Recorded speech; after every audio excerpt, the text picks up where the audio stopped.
თქვენ უყურებთ ასევე უსმენთ ეკაბერძის რადიოსაც, რადიო მაესტროზე FM 94-ზე და 7-ზე. დღეს კვლევისა და ანალიზის ინსტიტუტმა სოციოლოგიური კვლევის შედეგები გამოაქვეყნა. სწორედ ეს იქნება დღეს ჩვენი საუბრის თემა. ჩვენი სტუმარი იქნება ინსტიტუტის საბჭოს თავმჯდომარე გია ხუხაშვილი. ტელეფონის ნომერი მაესტროსი არის 249-460. საერთო ჩვენ სტუდიაში არის უფასო, შეგიძლიათ დარეკოთ და დასვათ თქვენი შეკითხვა, ასევე გამოთქვათ ამ კონკრეტულ თემასთან დაკავშირებით თქვენი მოსაზრები. ბატონო გია, მოგესალმებით. მოგესალმებით. პირველ რიგში მოდით ვისაუბროთ იმის შესახებ, თუ რა პრინციპით ჩატარდა აღნიშნული კვლევა. ძალიან სკრუპულოზური კვლევაა, რასაც მე გადავავლე თვალი. დეტალებშია შესული ძალიან ბევრი თემა. მე მაინტერესებს პირველ რიგში შეგიძლიათ თუ არა ისაუბროთ თვითონ ცდომილების ალბათობაზე ამ კვლევასთან დაკავშირებით. ვგულისხმობ ამ შემთხვევაში ჩვენი ქვეყნის ველის სპეციფიურობას.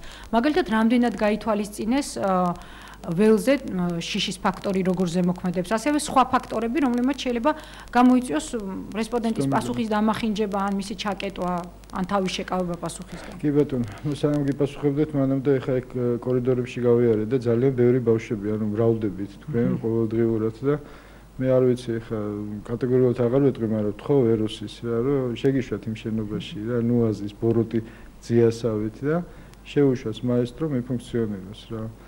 გასაგებია რომ მას აქვს პრობლემები, მაგრამ მისი პრობლემები, ესე რომ ვთქვათ, ტერიტორიის დაპატრონებით არ წყდება.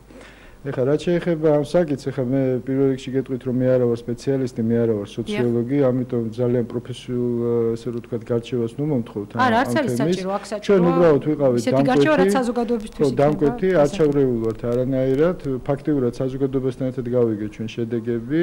და ეს იყო ჩვენი პრინციპული მოსაზრება, რომ ყველაფერი უნდა იყოს ყოფილიყო გამჭვირვალე, ობიექტური და ობიექტური სურათი უნდა დაგვედო და არა რაღაც პოლიტიკური გემოვნებით გავეკეთებინა სხვებისგან განსხვავებით.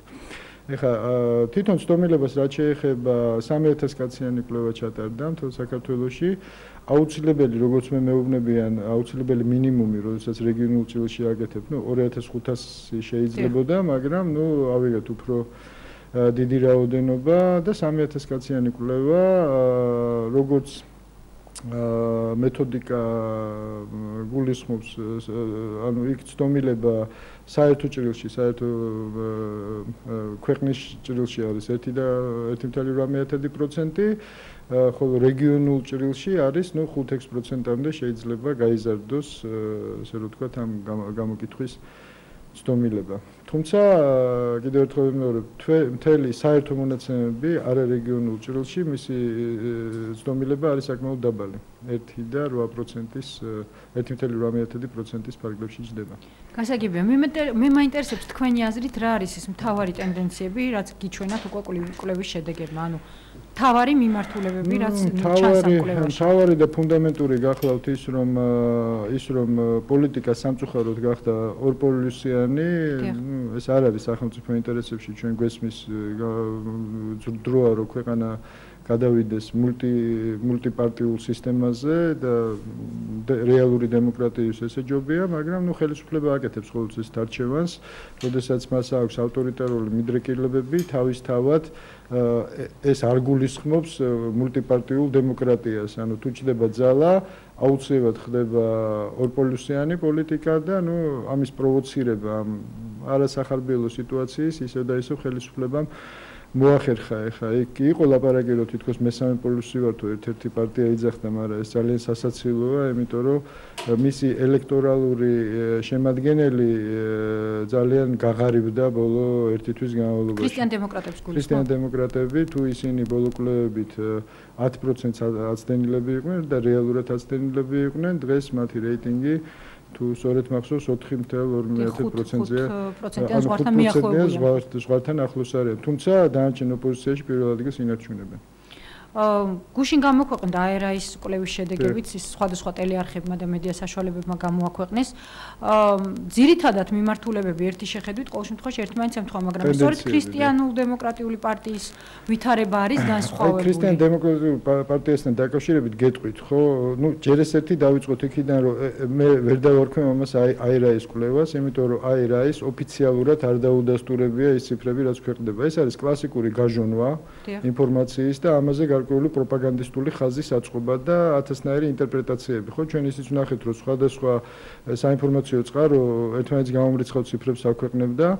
ჩვენ დღეს გავავრცელეთ მიმართვა აირაიზე, რომელთაც ვთხოვეთ მას, რომ აიღოს პასუხისგებლობა რაღაც ციფრებზე, რომ ამის შემდეგ ჩვენ შორის საუბარს აზრი ქონდეს, ხო? აქედან გამომდინარე, ჩვენ ვადასტურებთ პატივისცემას მათ მიმართ, მაგრამ საერთოდ ეს პრაქტიკა უნდა შეიცვალოს ქვეყანაში, როდესაც ტარდება გამოკითხვა, თუ ეს კონფიდენციალურია, ამ შემთხვევაში კონფიდენციალობაზე უნდა იყოს პასუხისგებელი, ესე რომ ვთქვათ, მის ჩამტარებელი მხარე, რომ ესეთი გაჟონები როგორც წესი ყოველთვის ხო, ესეთი გაჟონები არ ხდებოდეს, რომ და არ გახდეს ეს манипуляციის საგანი, პოლიტიკური манипуляციის და პროპაგანდის საგანი, ან ადგეს და გამოაქვეყნოს. ეხლა სოციოლოგია თავისთავად არ არის მხოლოდ ესე რომ ვთქვათ, არ გახლავთ მხოლოდ ვითარების ასახვის ინსტრუმენტი, ხო? ის განწყობის შექმნის ინსტრუმენტიც გახლავთ და ამიტომ ეს ძალიან სენსიტიური თემაა და ძალიან ფრთხილად უნდა მოვეკიდოთ. ჩვენ დღეს მოვუწოდეთ აირაის, რომ ჩამოყალიბდეს ბოლო-ბოლო და აიღოს პასუხისგებლობა იმ მონაცემებზე, რომელიც მისი სახელით ქვეყნდება. ან არ დაადასტუროს ეს მონაცემები და თქვას, რომ ეს არის ფალსიფიცირებული. აქედან გამომდინარე, დღეს მე ვფიქრობ, ამ პოლემიკაში შესვლა ცოტა ნაადრევია. მე ამას ვერ დავარქმევდი აირაის მონაცემებს, ჯერჯერობით ეს არის იმედის მონაცემები. იმედის ნდობის რეიტინგი, თუნდაც ჩვენივე კვლევით, არის კატასტროფულად დაბალი. ისეთი მწირი შესაძლებლობების ტელეკომპანია, როგორც თქვენ ხართ, მნიშვნელოვნად უსწრებთ იმედს ნდობის რეიტინგში და ეხლა მე არანაირი სურვილი არ მაქვს იმედის გამოქვეყნებულ ციფრებზე კომენტარები ვაკეთო. აი ეს არის რეალური სიტუაცია. ასე რომ მთავარი გახლავთ ეს, რომ ორპოლუსიანია, ქრისტიან-დემოკრატების პოზიცია გითხარით. სხვა შორის ჩვენ არ მიგვითვლია ამ ბიძინა ივანიშვილის მონაცემზე მისი პოლიტიკური პარტნიორების, გაცხადებული პოლიტიკური პარტნიორების რეიტინგები, თუმცა ისინი არ არის მაინც და მაინც მნიშვნელოვნად ვერ ცვლის სურათს, მაგრამ შეიძლება ამან მოხდეს გარკვეული სინერგია, ანუ არა მექანიკური დაჯამება მოხდეს, არამედ ესე რომ ვთქვათ, მნიშვნელოვანი მატება მოხდეს, ხო?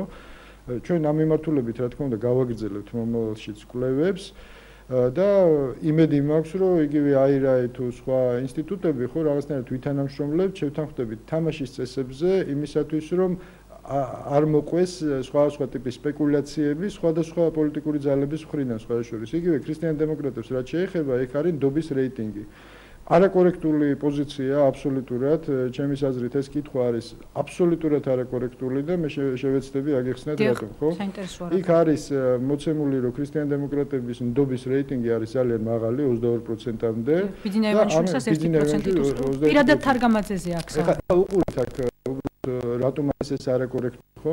ეს კვლევა რო ჩატარებული იყო ოპოზიციურ ელექტორატში, ანუ იმ ადამიანებში, რომლებიც ოპოზიციურად არიან განწყობილები, მაშინ შეიძლება მიგვიღო მეტნაკლებად ობიექტური სურათი, მაგრამ როდესაც ჩვენ ამ კვლევას ატარებ ყველა რესპონდენტთან, ანუ მათ შორის ხელისუფლების მხარდამჭერებსაც უსვავ ამ კითხვას, ხო? ბუნებრივია, რომ ხელისუფლების მხარდამჭერი დაასახელებს თარგამაძეს და არა სხვას, ხო?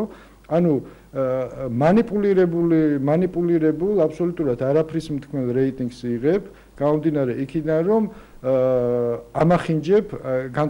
ამახინჯებ რეალურ განწყობას და ეხლა მე არ მგონია, რომ მეტნაკლებად კვალიფიციური სოციოლოგს არ ესმოდეს, რომ ეს კითხვა არის აბსოლუტურად არაკორექტული და შესაბამისად უფრო საზოგადოებრივი აზრის манипуლირებისთვის არის განკუთვნილი, ვიდრე ესე რომ ვთქვათ, რეალური სიტუაციის ასახვისათვის, ხო? აქედან გამომდინარე, მე მაქვს ეს კითხვა, მე იმედი მაქვს, რომ ეს არ არის აირაის კითხვა და ეს არის შემოგდებული კითხვა. თუ ეს აირაიმ ესეთი კითხვა დასვა, მაშინ ვის მიერ შემოგდებული როგორ? მე პირადად მექნება მათთან პრეტენზიები. იმედის მიერ, ვინც ავრცელებდა ამ ინფორმაციას, ხო? ან კიდევ ვინმეს მიერ, არ ვიცი მე. იმიტომ რომ კითხვა კიდევ ერთხელ ვიმეორებ, არის არაკორექტულად დასმული, არასწორად დასმული და არასწორი მეთოდოლოგიით მისი შედეგები გამოქვეყნებული. ჩვენ ვიცით, რომ ხელისუფლების ნებისმიერი მხარდამჭერი ყველაზე სანდო ოპოზიციურ პარტია დაასახელებდა ქრისტიან-დემოკრატებს. რადგან თვითონ ქრისტიან-დემოკრატებიც ამბობენ, რომ მათი ელექტორატი სწორედ ნაციონალების ელექტორატთან დგას ყველაზე ახლოს. ნუ ეხა თუ მოიცავს, ხო, იქნებ მოიცავს, მაგრამ ბოლომდე სიმართლე თქვენ რა. ესე აჯობებდა მათთვის. თუმცა არჩევნებში ალბათ არ მოიცავს ვთქვათ, ალბათ არის მაინც გარკვეული ზღვარი. სხვა შორის პრეტენზია იყო თქვენს მიერ ჩატარებული კვლევის მიმართაც ერთად ნაციონალების წარმომადგენლების მხრიდან საინფორმაციო სააგენტოებზე გავრცელდა. ისინი ამბობენ, რომ შეკვეთილია კვლევა და ამდენად არ არის მათთვის სანდო. წვიმა მოდის, ვინ არის დამნაშავე, ბიძინა ივანიშვილი. მაესტროს თქვენი თემაა, რატომღაც ბიძინა ივანიშვილი ეროსის, ბიძინა ივანიშვილმა დაიწყო. ძალიან სასაცილო კაცია ეს ეროსი, იმიტომ რომ აი რა ლოგიკური ბმით ამბობს რომ ბიძინა ივანიშვილმა დაიწყო მაესტროს თემა, ხო? აბსოლუტურად წარმოუდგენელი რამ არის, ხო? ეხლა ადამიანო გააკეთე განცხადება, სხვა შორის არც თუ ისე სახარბიელო, თუნდაც თქვენთვისაც საკმაოდ საწყენი, ხო? თქვენთან მიმართებაში და რა დაიწყო ბიძინა ივანიშვილმა, მე მაგალითად ვერ გავიგე და მეორე, ნუ გადამაგდო ბიძინა ივანიშვილმაო და ძალიან სასაცილოა, ეხლა ბიძინა ივანიშვილს შეეძლო გადაეგდო მხოლოდ იმ შემთხვევაში, თუ ის თავაზობდა რამეს, ხო? ეხლა რაც შეეხება ჩვენ თემას რომ დაუბრუნდეთ. ანუ აი შეკვეთილ კვლევას რამდენ სანდოა შეკვეთილი კვლევა. ბიძინა ივანიშვილმა მე შემომთავაზა თანამშრომლობა, თქვენ გახსოვთ, ხო? მე მაშინ თქვენ ეთერში გავაკეთე შალვასთან ვიჯექი და გავაკეთე განცხადება, რომ მე მივიღე წინადადება ჯერ კიდე განცხადებამდე მისგან. მე ვთქვი ამ წინადადებაზე უარი, მაგრამ მას უთხარი რომ მას ძალიან ბევრი ქველმოქმედება აქვს ჩადენილი და მას შეუძლია კიდევ ერთი კეთილი საქმე გააკეთოს და უთხარი ინსტიტუტის შესახებ, ხო? მან თქვა რომ ის დაუჭერს, ანუ მხარს დაუჭერს ამ პროექტს. ჩვენ შევქმნით ინსტიტუტი, ეს იდეა უკვე რამდენიმე წელია ტრიალებდა, მე ზაზა შათირიშვილმა და ვახტანგ ხმალაძემ და უბრალოდ ამ ადამიანმა გააკეთა შემოწირულობა. მე სრული პასუხისმგებლობით ვაცხადებ და მე ვფიქრობ, რომ მთელი ჩემი ცხოვრებით დავამტკიცე და არა მხოლოდ მე, არამედ ვახტანგ ხმალაძემაც და ზაზა შათირიშვილმა და სხვა ადამიანებმა, რომლებიც ჩვენთან თანამშრომლობენ, რომ ჩვენ პოლიტიკური გავლენის ქვეშ, პოლიტიკურ თამაშებში არ მონაწილეობთ, ხო? ჩვენი ამოცანაა უკეთესი საქართველო, უკეთესი სახელმწიფო. მე რა თქმა უნდა თანამშრომლობ დღესაც ბიძინა ივანიშვილთან, მაგრამ ჩვენი თანამშრომლობის ფორმატი არის მხოლოდ ესეთი პარტნიორული, კარგი გაგებით, ან შეთანხმებითი რაღაც საკითხებში, ხო, სანამ მე ვთვლი, რომ ბიძინა ივანიშვილს შეუძლია ამ ქვეყნისთვის პოზიტივის მოტანა, მე გავაგზავნებ ამ თანამშრომლობას და არაფერი მოსარიდებელი ამაში არ. მაგრამ ის რომ მან დამიკვეთა და ეხლა მე ციფრები დავსვი, ხო, ეს არის ძალიან სასაცილო და არის მეორე მხრივ ძირითადად კვლევები სწორედ შეკვეთით კეთდება და რომც იყოს დავუშვათ ამ კონკრეტულ შემთხვევაში ივანიშვილის ან რომელიმე სხვა პოლიტიკური ძალის მიერ შეკვეთილი კვლევა. საბოლოო მონაცემები არც ბიძინა ივანიშვილმა არ იცოდა დღეის მდგომარეობით, ისე გამოქვეყნდა ეს მონაცემები. არც მეც კი არ ვიცოდი საბოლოო და მით უმეტეს ეს იყო ორმაგად გადაზღვეული თემა, ანუ ჩვენ შევუკვეთეთ, ჩვენი დამოუკიდებელმა ინსტიტუტმა შევუკვეთეთ კიდე სხვას, ესე რომ ვთქვათ, სოციოლოგიური კვლევისა და ანალიზის ინსტიტუტს, რომელმაც ჩაატარა ეს კვლევა, არავინ მათ საქმიანობაში არ ჩარეულა და მან წარმოადგინა დღეს მონაცემები. ეხლა ну გასაგებია ეხა ენას რო ძვალი არ აქვს ვიცი ну ეხა უკვე საზოგადოებაზეა დამოკიდებული ხო ეხა თუ ვინმე ამდენად ეჭვიანია რომ ჩემზე რომელმაც ადამიანზე რომელმაც 50 წელი ვიცხოვრე და ესეთი ინფორმაცია არ ყოფილა რომ მე რომელიმე პოლიტიკურ ინტერესზე მიმუშავია ხო კონკრეტულად ну ეხა თუ ვინმეს უნდა ამაში ეჭვი შეტანა ეხა ეს მისი უფლებაა მეორე მხრივ ბატონო რომს გამოვიდეთ ინტერესებიდან თვითონ თუ კი პოლიტიკური პარტია უკვეთავს კვლევას და არაერთი მაგალითი არსებობს როდესაც უკვეთავენ იმიტომ რომ ბუნებრივი ინტერესია პოლიტიკური ძალის პირიქით არის თუ არა ამ პოლიტიკური ძალის ინტერესში რეალური შედეგები და არა დაუშვათ დამახინჯებული რეალური შედეგები იცოდეს ერთია მაგრამ აქ ხშირად ჩნდება ხოლმე ეჭვი რომ შეიძლება მან მიიღო ერთი შედეგი მაგრამ გამოაქვეყნა მეორე შედეგი საჯაროდ ხო რისთვის ესეთი ტიპი ну იმიტომ რომ სოციოლოგიური კვლევა კიდევ ერთხელ გიმეორებ საზოგადოებრივი აზრის ფორმირების ინსტრუმენტიც არის სამწუხაროდ ჩვენ ამის უამრავი მაგალითი გვინახავს საქართველოში როდესაც პრაიმერისები ჩატარებულა და ესე რომ ვთქვათ გამარჯვება გაფორმებულა შედეგების გამოქვეყნებამდე ანუ ეს არის გარკვეული ინსტრუმენტი მე ამას ვადასტურებ მაგრამ ეხა ჩვენთან დაკავშირებით ესეთი ჭუჭყის სროლა ну მე ხარ ვაპირებ თავის მართლებას, მაგრამ სრული პასუხისმგებლობით გიცხადებთ, რომ ეს არის ძალიან დიდი უსამართლობა და უბრალოდ ტყუილი და მეტი არაფერი. ტენდენციებზე ვსაუბრობთ, ბატონო. და ეს სხვა შორის ნაციონალებმა ჩვენზე კარგად იციან. იმ ადამიანებმაც, რომლებიც ცდილობენ, რომ ჭუჭყი მოგვაცხონ, ხო, შვენივრად იციან რეალური სურათი და ზუსტად აი ეს манипуляციები, რაც გუშინდელი დაბომბვის მთავარი მიზანი იყო, ხო?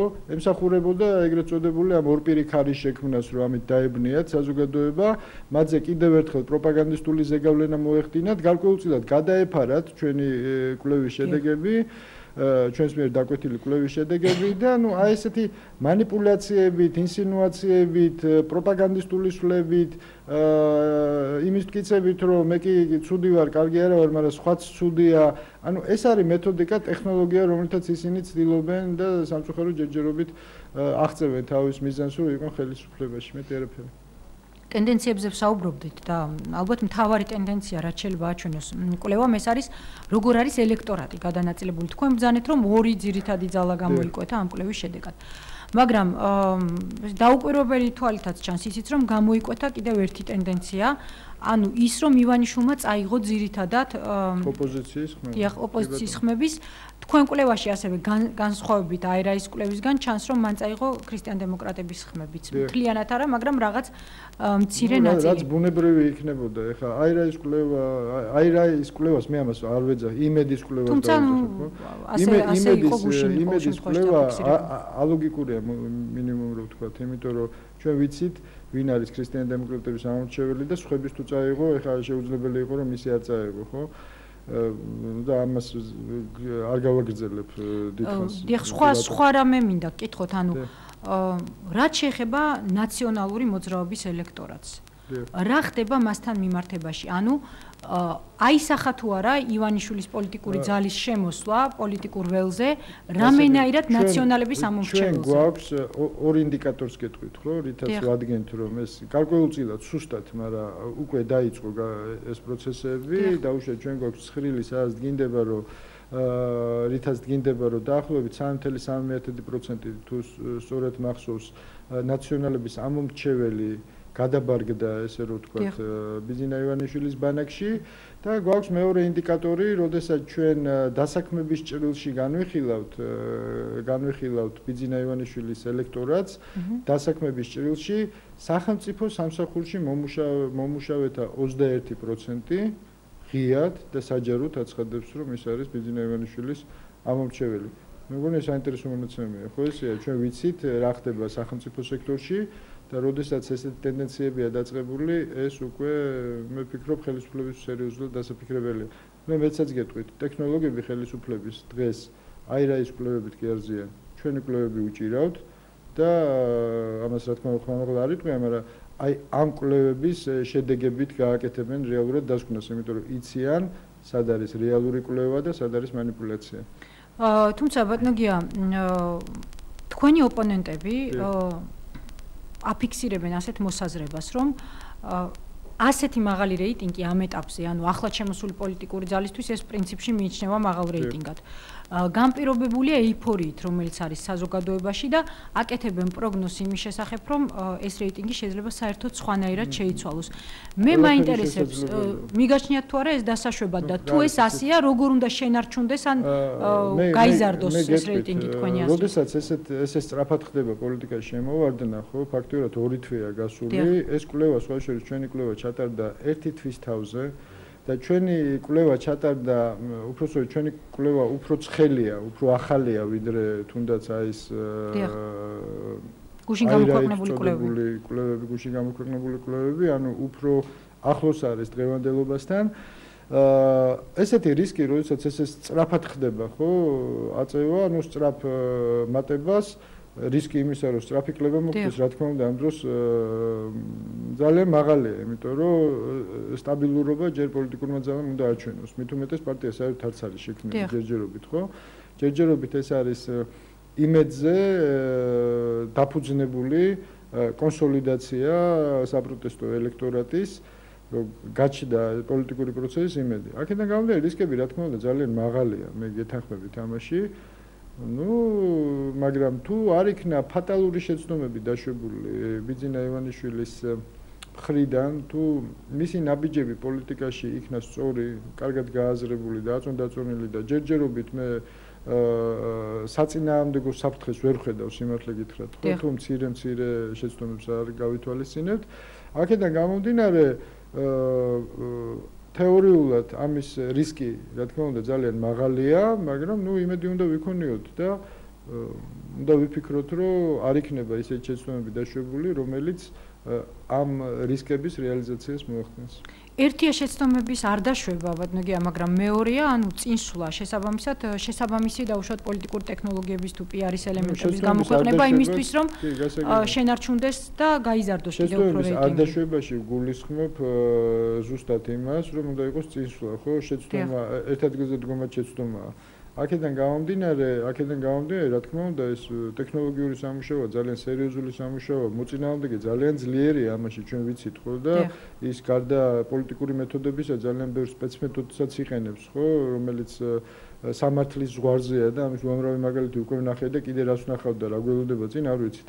აქედან გამომდინარე, მე ვფიქრობ, რომ ეს არის ძალიან მძიმე პოლიტიკური ბრძოლა, მაგრამ მე შემიძლია ტენდენციებით, რაც კვლევებმაც აჩვენა, გითხრათ, რომ თუ პოლიტიკური ბრძოლის ჩარჩოებში ჩაეტია ყველაფერი, ანუ გამოყენებული იქნა ის მეთოდები, რაც არის ცივილიზებული სამყაროსთვის დამახასიათებელი და ადმინისტრაციული რესურსი ალბათ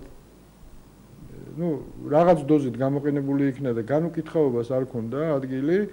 მე ვფიქრობ, რომ შანსები იმისა, რომ დღევანდელმა ხელისუფლებამ შეინარჩუნოს ხელისუფლება, არის უკვე ძალიან მცირე. რაც შეეხება ნაციონალური მოძრაობის ამომრჩეველს, თქვენი აზრით უნდა იყოს თუ არა ამ შემთხვევაში ივანიშვილის ბანაკის მხრიდან გააქტიურებული მუშაობა იმისთვის, რომ სწორედ ეს ელექტორატი ბუნებრივი, აი მე გეტყვით, როდესაც რეგიონულ ჭრილში ვაკეთებდით, აი რეგიონების ჭრილზე გესაუბრებით, კი, აუცილებლად იქ გამოჩნდა ესეთი ტენდენცია, რომ ანალიზი გაკეთდა, რომელ რეგიონებს რომელი მხარე იგებს, ხო? თუ ბიძინა ივანიშვილი აშკარად და აშკარა უპირატესობით წინ არის თბილისში, სამცხე-ჯავახეთსა და იმერეთში, ხელისუფლების აშკარა უპირატესობა იგრძნობა სამცხე-ჯავახეთში, ქვემო ქართლსა და სამეგრელოში. ხა, რაც შეეხება სამცხე-ჯავახეთს და ქვემო ქართლს, იქ ძალიან სპეციფიურია, მოგეხსენებათ, ეთნიკური უმცირესობებით დასახლებული რეგიონები, ამიტომ იქ ძალიან ფაქიზი საკითხია და იქ მუშაობის, ანუ სრულმასშტაბიანი მუშაობის რესურსი არის საკმაოდ შეზღუდული, განა იმიტომ რომ ეს არის შესაძლებელი, იმიტომ რომ სხვა ტიპის რისკები შეიძლება გაჩნდეს და ბუნებრივია, ვინც სახელმწიფოზე ფიქრობს, ის უნდა მოერიდოს ესეთი ტიპის რისკების გაჩენას. რაც აი სამეგრელო ეს არის განსაკუთრებული თემა, მე ვიტყოდი და ამ ხრივ რესურსი მუშაობისა მე ვფიქრობ არის უზარმაზარი. დღეს სამეგრელოში გვაქვს ესეთი სიტუაცია, რომ მუშაობს მუშნიზარანდია და პრინციპში უნდა იფიქროს ალტერნატივამ, რომ შემოიყვანოს თამაში დათა თაშხია, ხო? აი ფიგურალურად რო ვთქვა. აი ეს არის მე ვფიქრობ დღეს ამ პოლიტიკური ძალის საფიქრალი, იმიტომ რომ იქ აშკარა უპირატესობა აქვს ხელისუფლებას და გავიხსენოთ თუნდაც ლაზიკას თემა, რომელიც სავარაუდოდ სწორედ ამ ელექტორატზეა მიმართული სამეგრელოს გულისხმობ. მაგრამ რა არის იცით, ლაზიკას თემა ძალიან მოკლევადიანი PR-ის თემაა და თუ ეხა ერთ თვეში აპირებენ არჩევნებს, არ ვიცი და ეხა გავა სამი თვე და ეხა ყველა ნახავს რომ არ არის ეს ლაზიკა, ხო, არც იწყება, შეიძლება რაღაც იქ რაღაცა მოძრაობა დაიწყოს, მაგრამ თუ ესეთი დამყოლია სამეგრელოს მოსახლეობა, მე არ მგონია, რომ ისინი იყვნენ ამდენად ჩამყოლები ამ ყველაფერში. უბრალოდ მეორე მხრიდან ვერ ხედავენ აქტიურობას, ხო? მე ვფიქრობ, რომ იქ ხელისუფლების უპირატესობა განპირობებული არა მხოლოდ იმიტომ, რომ მათ მოწონთ ხელისუფლება. უბრალოდ ალტერნატიული არავინ არ გამოჩნდა რეალური და თუ რამე მოძრაობები იწყება მხოლოდ ეპიზოდური, ძალიან ძლიერია შიშის ფაქტორი, ჩვენ ვიცით სამეგრელოში, რომ იქ სპეციფიური ადამიანები საუბრობენ რამდენიმე სახელმწიფო კლანზე, ვინც გარდა ამისა ტექნოლოგიურადაც მუშაობენ, მე მხოლოდ შიშს ამას ვერ დავაბრალებდი. გარდა ამისა არის ესეთი ფენომენი, ხო, ზვიადიზმი, ჩვენ ვიცით და იქ რეინკარნაციის პრობლემები გვაქვს ჩვენ პირდაპირ და აც თუ ისე დიდი დოზით იმედი მაქვს, მაგრამ მაინც არსებობს ესეთი პრობლემა. ანუ აქ არის პრობლემების მთელი წყება, ხო? უნდა დაждდენ ტექნოლოგიები მეორე მხრიდან და მოიფიქრონ რაღაცა, დახატონ დათა თუთაშხიას, ესე რომ ვთქვათ, შექმნა დათა თუთაშხია არა აბრაგის გაგებით ვამბობ, ხო, არამედ როგორც გმირის, რომელიც როგორც პოზიტიური გმირის გაგებით, ან რა ვიცი, ან ზიად გამსახურდია მაგალითად. მეორე მხრივ ბატონო გია, რაც შეეხებათ ნაციონალებს, ანუ მათ დღეს აქვთ ის სურათი, რაც აქვთ, რასაც პრინციპში მინდა ვთქვა, რომ ორივე კვლევა ერთნაირად აჩვენებს, თუ არ მივაქცევთ ყურადღებას, დაუშვათ მინიმალურ პროცენტულ სხვაობებს. მე მაინტერესებს თქვენი აზრით, ანუ რადგან ვისაუბრეთ ერთი მხრივ ბიძინა ივანიშვილის გუნდმა რა უნდა გააკეთოს იმისთვის, რომ დაუშვათ გაიუმჯობესოს მდგომარეობა. მეორე მხრივ თქვენი აზრით, ნაციონალებს პირადად თუნდაც მიხეილ სააკაშვილს, რომელიც არის გუნდის ლიდერი, რა პოზიციაზეც არ უნდა იმყოფებოდეს. რა რესურსი აქვთ, რა შანსები აქვთ იმის, რომ ანუ თუ არ მივაქცევთ ყურადღებას იქ ადმინისტრაციულ რესურსს და ასე გაყალბებას არჩევნების და ასე შემდეგ, რა რესურსი აქვთ იმის, რომ რეალურად პირიქით აქეთ მოიმხრონ ის ელექტორატი, რომელიც დაჯგუფებულია დღეს ივანიშვილის პოლიტიკური ძალის გარშემო, თუმცა ბატონო გია მოდით ამ შეკითხვას უპასუხოთ სარეკლამო ბლოკის შემდეგ, რეკლამის დროა გადაცემაში 249-460-ია ჩვენი ტელეფონის ნომერი, გია ხუხაშვილია ჩვენი სტუმარი. თქვენ უყურებთ და ასევე უსმენთ ეკაბერძის რადიოსაც, გია ხუხაშვილია ჩვენი სტუმარი, ბატონო გია ზარი არის ჩვენს ეთერში, ამიტომ ვიდრე წეღან დასმულ შეკითხვას გავცემდეთ პასუხს, მოდით მაყურებელს მოусმინოთ. გისმენთ ეთერში ხართ? ალო. გამარჯობათ. გამარჯობათ, ხარობნერეკა. გამარჯობათ. ბატონო გია, გამარჯობათ. გამარჯობათ. მოგესალმებით, წელი სული დაგულით, წინვალე ქართულ კაცს. მადლობთ. ბატონო გია, თუ შეიძლება გითხარით თქვენი კვლევების მიხედვით, რამდენი არის რეიტინგი ნაციონალური მოძრაობისა და ბატონო ბიძინა ივანიშვილისა და მათ შორის ქალაქებში და რეგიონებში? ძალიან დიდი მადლობა შეკითხვისთვის. ეხა სურათი არის ესეთი, ნაციონალური მოძრაობა ამ ეტაპისთვის არის, ანუ თუ საპარლამენტო კითხვა იყო ესე დასმული, რომ საპარლამენტო მე შემიძლია წავიკითხო ეს ზუსტად მონაცემი. კი ბატონო, თუ შეიძლება წაიკითხო. ანუ მსმენელისთვის და მაყურებლისთვის კითხვაზე რომელ პოლიტიკურ ძალას დაუჭერენ მხარს ხვალ რომ იყოს საპარლამენტო არჩევნები, პასუხები გადანაწილდა შემდეგნაირად: 36% აძლევს ხმას ნაცმოძრაობას, 32% ივანიშვილის პოლიტიკურ ძალას, 4.3% ქრისტიან დემოკრატებს, 1.6% ლეიბორისტებს და 1.5% თავისუფალ დემოკრატებს. რაც შეეხება რეგიონულ ჭრილში, წეხან გითხარით, რომ ესე რომ ვთქვათ, სამ რეგიონს, სამ-სამს გამოკვეთილად იგებენ ორივე მხარე, ბიძინა ივანიშვილი იგებს თბილისს კვეთრად, გამოკვეთილად იმერეთს და სამცხე-ჯავახეთს, ნაციონალური მოძრაობა დიდი უპირატესობით იგებს სამეგრელოს, სამცხე-ჯავახეთს და ქვემო ქართლს. დანარჩენ რეგიონებში მეტნაკლებად თანაბარი სიტუაციაა, ანუ კონკურენტული სიტუაციაა. საბოლოო ჯამში ესეთი სურათი გვაქვს. ორ რეგიონში აქედან აბსოლუტურად გასაგები მიზეზია, იმიტომ რომ ეთნიკური უმცირესობებით დასახლებული რეგიონებია და გასაგებია თუ რატომ არის ესეთი სურათი. აი სამეგრელოს თემა ეს განსაკუთრებული თემაა, თუმცა ეს პირველი შემთხვევა არ არის, ხო, ესეც ტრადიციულად ესეა, რომ სამეგრელოში პრინციპში ყოველთვის ჰქონდა ოპოზიციას სერიოზული პრობლემები. რაც შეეხება შეკითხვას, რომელიც სარეკლამო ბლოკის წინ დავსვი, ეს არის ნაციონალების რესურსი და მათი პერსპექტივა, ანუ მათ რა უნდა მოიმოქმედონ იმისთვის, რომ ივანიშვილის პოლიტიკურ ძალას არ მიეცეს მეტად განვითარების საშუალება და პირიქით მათ წამოიღონ ის ელექტორატი, ვინც დღეს ოპოზიციურად იქნება. რა არის მათი მოქმედების დიაპაზონი, ჩემის აზრით, პოლიტიკური მოქმედების დიაპაზონი პრაქტიკულად აღარ არსებობს, იმიტომ რომ მათ ყველა ზარბაზნიდან ისროლეს უკვე, მათი მთავარი თემა ეს არის რუსის სახილი და ამ მოედანზე მაინც და მაინც შედეგი ვერ მიიღეს და ამას აჩვენებს კვლევა, სიმართლე გითხრათ, უკვე შედეგიც შეიძლება მიიღეს გარკვეულწილად, ხო?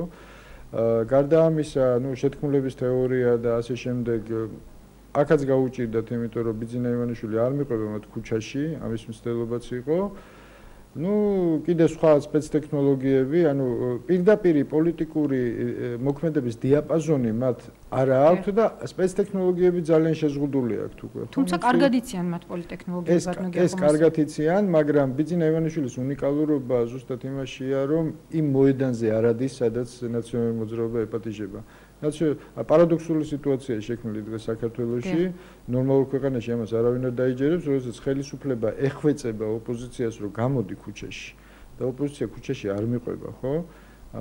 როგორც წესი პირიქით არის ხოლმე, ხო? აი ესეთი ვითარება ვერ გაიტყუა, პროვოკაციაზე ვერ წამოაგო და აი ესეთი სტაბილური ვითარება გვაქვს. თუმცა ამაშიც არის გარკვეული რისკები, იმიტომ რომ ეს არ არის მარტივი თამაში, ხო? იმიტომ რომ ეს არ უნდა გადავიდეს იმის შეგრძნებაში საზოგადოებაში, რომ არ მიყვება პროვოკაციაზე არ ეგება, ესე იგი ხო არ ეშინია, ხო? ანუ ესეთი კრიტიკული მასა ალბათ აიკრიფება და ამ კრიტიკული მასისთვის მე ვფიქრობ, რომ მოსაფიქრებელია როგორ მოხდეს ამის პრევენცია.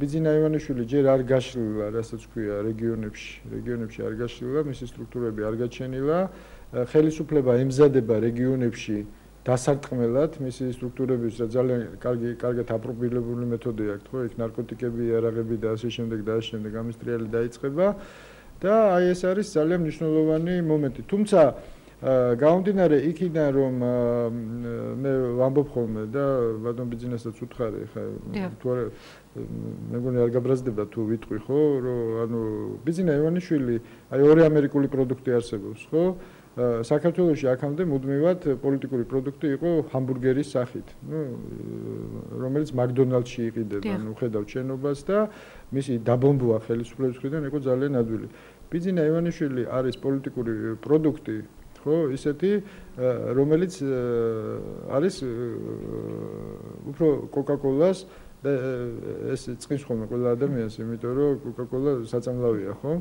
ბორჯომი დავარქვათ პირობითად რომელიც დგას ყველა ჯიხურში ხო ანუ კონცენტრირების საშუალებას არ იძლევა დღეს ბიძინა ივანიშვილი არის ყველა სახლის ბინადარი ყველა სახლის მეგობარი ყველა ოჯახშია შესული ეს არ აძლევს ხელისუფლებას მასზე კონცენტრირებული დარტყმის საშუალებას და ამიტომ ნერვიულობენ ისინი იძაბებიან განსაკუთრებულად და სხვა შორის ხელისუფლების ანუ დივერსიფიცირებული პროდუქტია ეს დივერსიფიცირებული პროდუქტი ანუ კონცენტრირებული დარტყმა მასზე გამომდინარე იქიდან რომ ის არის ლოკალიზებული ერთ რომელიმე ადგილზე ხო არის ძალიან ძნელი ხა ნუ ყველა ოჯახში ეჭვეპარება ხელისუფლებას დღეს უკვე რომ რომელ ოჯახშია შეხწეული ხო ეხა ესე რთულია რომ 4 მილიონ ადამიანთან ეხა შენ არ ყვიო ხო აქედან გამომდინარე ეს პრობლემა არსებობს ამაშია ზუსტად ბიძინა ივანიშვილის უნიკალობა თუმცა ადრე თუ გვიან მას მოუწევს გარკვეული კონცენტრირებული ადგილების გაჩენა და აი აქ ეს თემა არის ძალიან ფაქიზად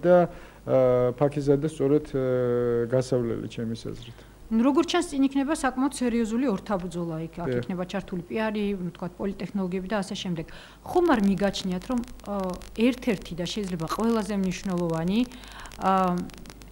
ხალხზე ზეგავლენის მოსახდენად იქნება პატარ-პატარა გამარჯვებები და პატარ-პატარა მარცხები. მაგალითად, რას გულისხმობ? დათმობს თუ არა ივანიშვილი ბანკს? ანუ რა მოხდება მედიასთან მიმართებაში? ანუ ხომ არ იქნება სწორედ ეს გადამწყვეტი? ანუ იმის დავასრულებ ძალიან დიდი ბოლში.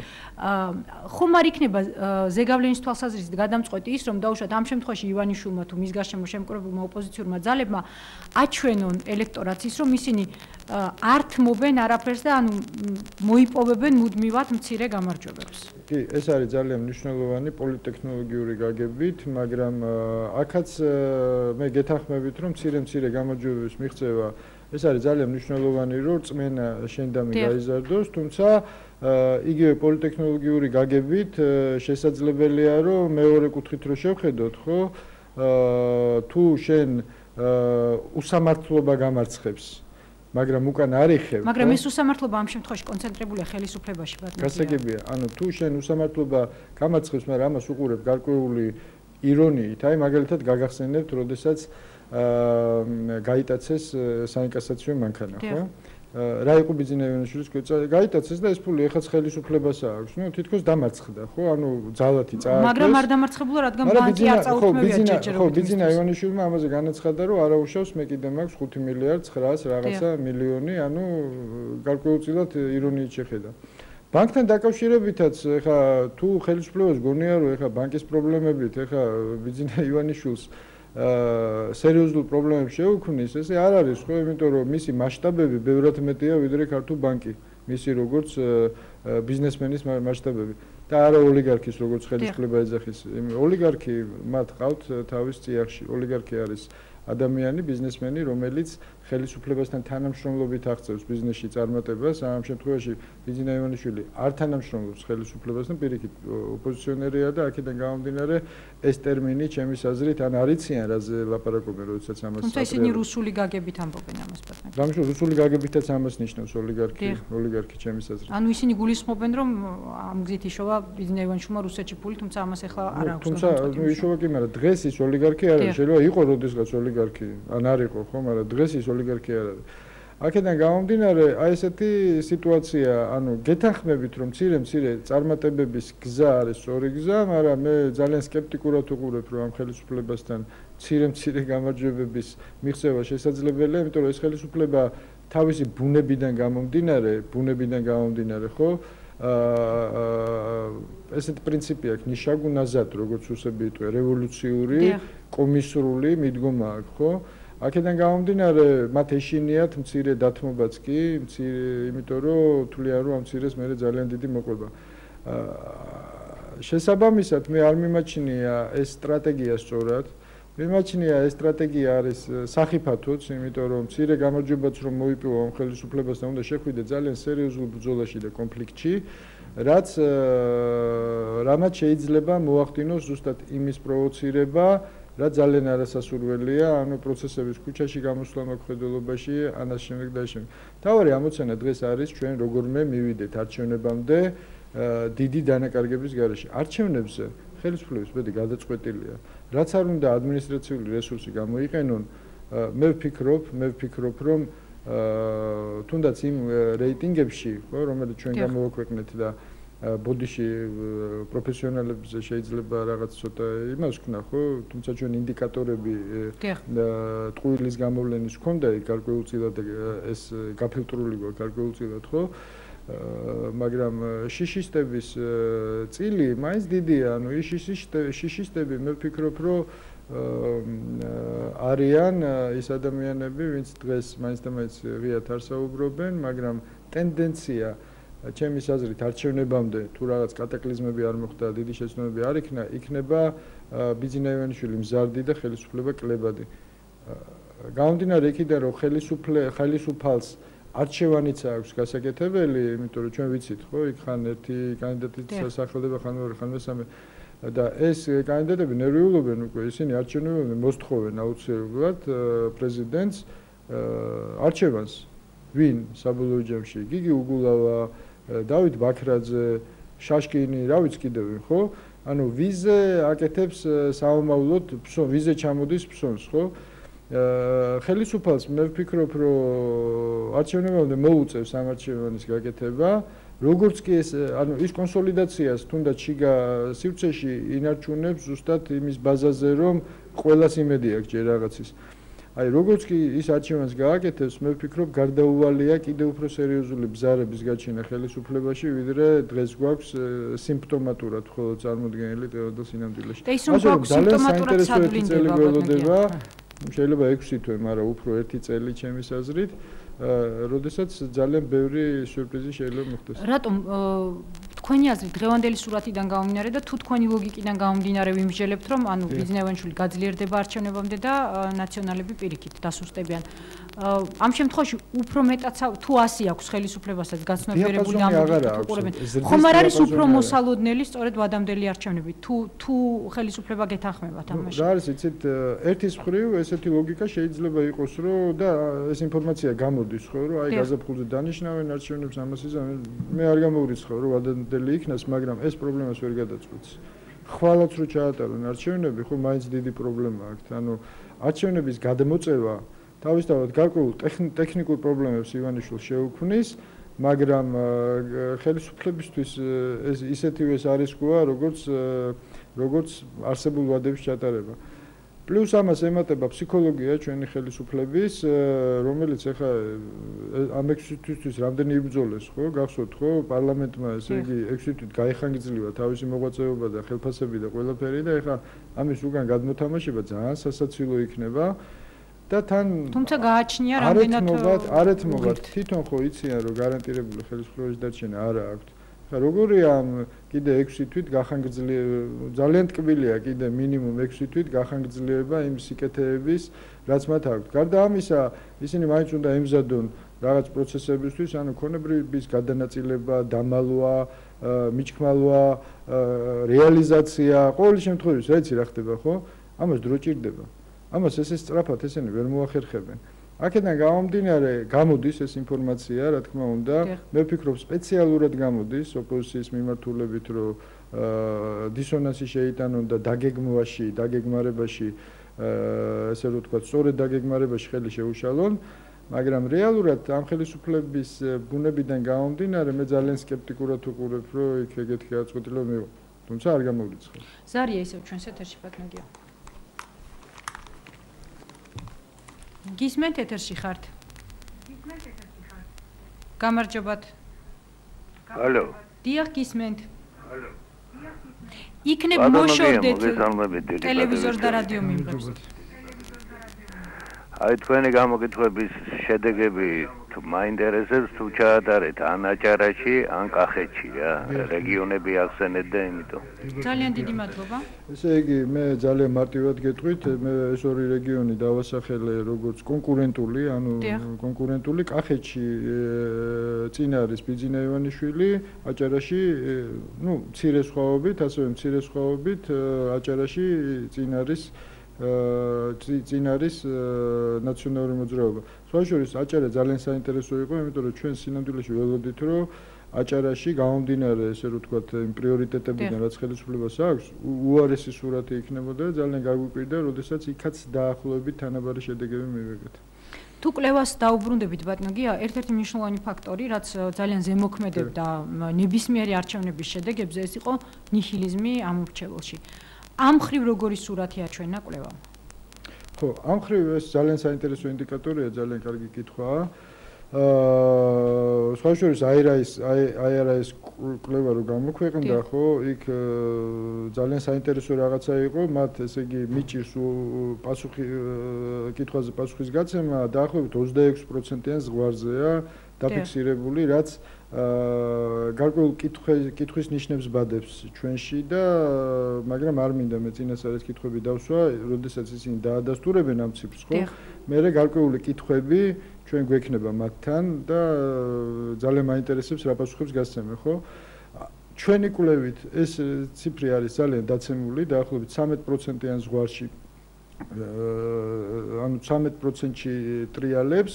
ეს თავისთავად ნიშნავს, რომ ამორჩეველი ბევრად უფრო თამამია თავის არჩევანში, საკმაოდ წავა კითხვებზე და ეს ძალიან კარგი სიმპტომია, ხო? ბიძინა ივანიშვილმა მხოლოდ იმედი კი არ გააჩინა რეალური პოლიტიკური პროცესის ინიცირების, ხელისუფლების დაბალანსების, თუნდაც შეცვლის, ხო? არამედ ამ იმედმა თავისთავად ესე სიმხნევე მომატა ადამიანებს და ისინი დღეს ბევრად უფრო თავისუფლად საუბრობენ, ვიდრე საუბრობდნენ გუშინ. ხელისუფლების თავარი ამოცანა შესაბამისად უახლოეს თვეებში, ჩემის აზრით, იქნება ჯინის უკან ბოთლში ჩაბრუნება, ანუ შიშის დათესვა, იმიტომ რომ შიშის დაკარგვა ეს არის ყველაზე დიდი მტერი ხელისუფლების. ხო, შიში თუ დაიკარგა, მაშინ ხელისუფლებას ძალიან ცუდად ექნება საქმე. ამიტომ გარკვეული ტერორი, არა პირდაპირ გაგებით, თუმცა გარკვეული წნეხის გაგრძელება შიშის დაბრუნებისთვის ხელისუფლებიდან აბსოლუტურად და აშკარად მოსაუბრელია. და რამდენად არის ისევ ივანიშვილის გუნდზე ამ ეტაპზე დამოკიდებული, რომ ეს ასე არ მოხდეს?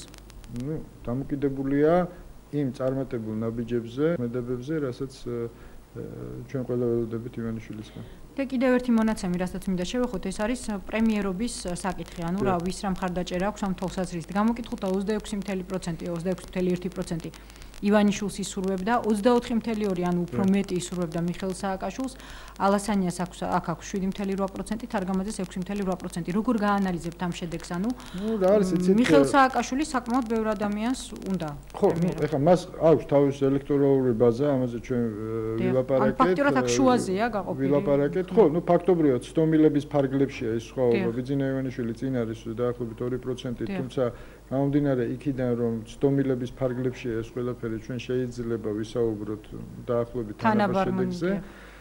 თუმცა ფსიქოლოგიურად ხო ის არის.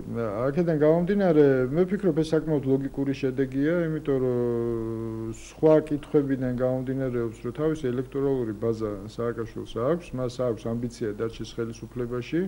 ბუნებრივია და გასაგებია, რომ ის პრეზიდენტის რანგში ვეღარ მოგვევლინება და პრემიერ-მინისტრი ლოგიკური ბმა არის ყველაფერ ამასთან.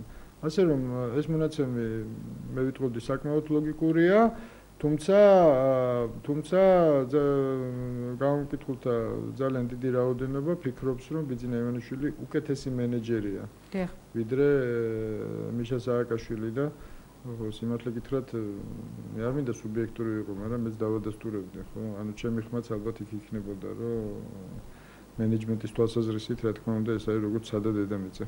ძალიან დიდი მადლობა, გია ხუხაშვილი იყო ჩვენი სტუმარი, თქვენ უყურებდით და უსმენდით ეკაბერდის რადიოსაც, მე 10 საათამდე გემშვიდობებით დროებით.